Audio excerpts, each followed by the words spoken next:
And I will say, in non-internet related news, just a piece of advice. I don't know if you guys have gotten into puzzles or tried to. I think everybody thought that they were going to do puzzles. My wife bought a 1,500 piece puzzle. And I just told her, I was like, I'm not doing this. I don't do puzzles. The reason I hate puzzles is because the end product is just the same thing that's on the box already. There's no surprise. You're just trying to recreate the thing that is already there, right? It's the most anticlimactic thing that exists in all of entertainment.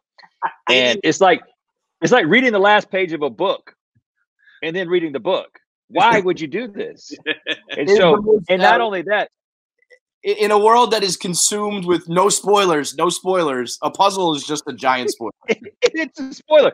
Like, it could have a surprise in it. Like, what if when you put it together, there was like a new character that was on the puzzle? What about that? Well, that's something I might be able to get into. It's like watching the last scene of the movie and then saying, "Oh, by the way, you're never going to get to this." Right. You're going to stop.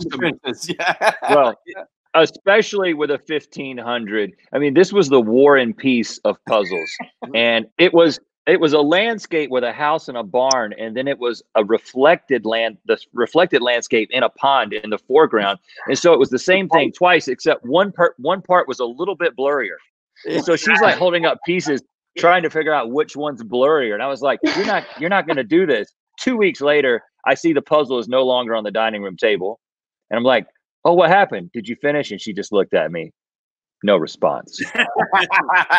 She quit. I was talking about this with my mom just last night. Like, my mom did the same thing. I don't know the piece count or what the picture is of, but it was when quarantine started. It was like the whole world was like, we need bread, we need toilet paper, we need puzzles. Like for some reason, we were like, the only reason we haven't been doing puzzles is because we haven't been in quarantine. These are going to be great. I love.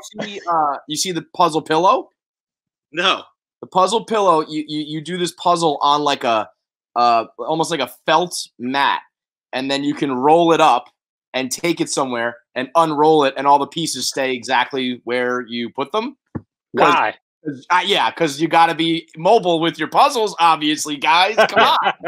Hey, that's an issue of quarantine. How do I get? There's nothing worse than completing a puzzle and then realizing that you want to preserve it for no good reason. So you're going through all this trouble to preserve something you spent so much time on, understandably. But then you're doing that because my kids have made puzzles, and you get a piece of cardboard, and then you're like slowly trying to shift the whole thing over. Yeah, to just for what? Put it up in the garage on top of the Christmas boxes. I don't know. Exactly. Say, kids, just keep the box. It is the completed puzzle already.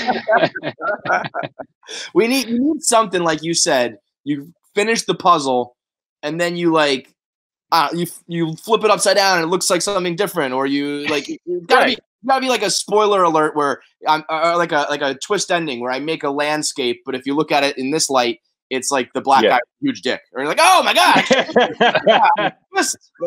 Then I'm in. Or it just becomes money. Somehow you can spend it.